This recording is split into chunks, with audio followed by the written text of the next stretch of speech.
basis basicity of the valence bond theory.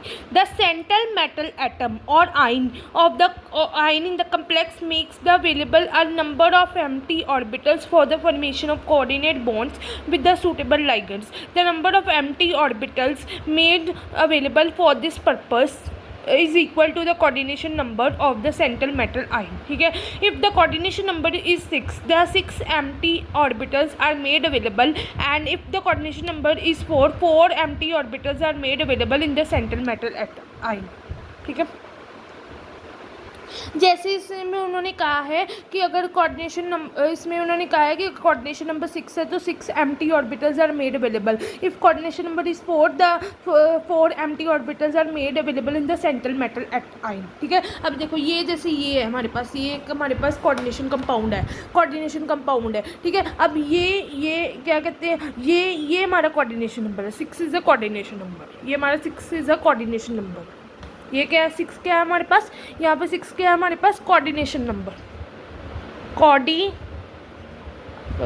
6 हमारे पास क्या है, कोऑर्डिनेशन नंबर, कोऑर्डिनेशन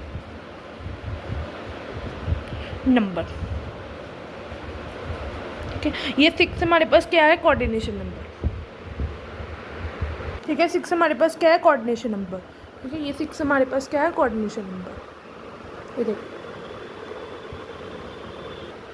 उसके बाद है the appropriate atomic orbitals SPD. कितने ऑर्बिटल्स होते हैं, एक एस ऑर्बिटल होता है, एक पी ऑर्बिटल होता है, एक डी ऑर्बिटल होता है. ठीक है, of the metal hybridise to give a set number of new orbitals of the equivalent energy called hybrid orbitals. कौन से हमारे पास हाइब्रिड ऑर्बिटल होते हैं, एक एस का होता है, एक पी का होता है, एक डी का होता है, उसको हाइब्रिड ऑर्बिटल्स बोलते हैं. These hybrid orbitals are directly towards the ligand, geometry बनाते हैं, स्क्वायर, प्लेनर, टेट्राहेड्रल और ऑक्टाहेड्रल एंड सो ऑन. ठीक है, the D orbitals involve in the hybridization may be either inner n-d orbitals or nd orbitals. ठीक है, for example in case of octahedral hybridization the orbitals may have 1 ns, 3 np, 2 nd.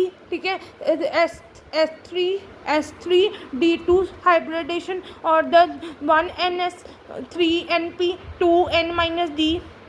ठीक है, d2 s2 sp3 hybridization. The empty hybrid orbitals of the metal ion overlap with the filled orbitals of the ligand to form a covalent sigma bond. ligand और metal के बीच में, मैंने आपको बताया ना कि हमारा वैलेंस बॉन्ड थ्योरी हमारा क्या कहते हैं, मेटल और ligand के बीच में एक हमारा कोवलेंट बॉन्ड बनाता है, इसको कोऑर्डिनेट बॉन्ड बोलते हैं. जो मेटल और ligand के बीच में सिग्मा और पाई बॉन्डिंग बनती है, कोवलेंट सिग्मा बॉन्डिंग बनती है मेटल और ligand में, जो उसको कोऑर्डिनेट बॉन्ड बोलते हैं. In addition to the sigma bond, there is also a possibility of pi bonding, provided suitable orbitals are available on the metal atom और ligand के बीच में.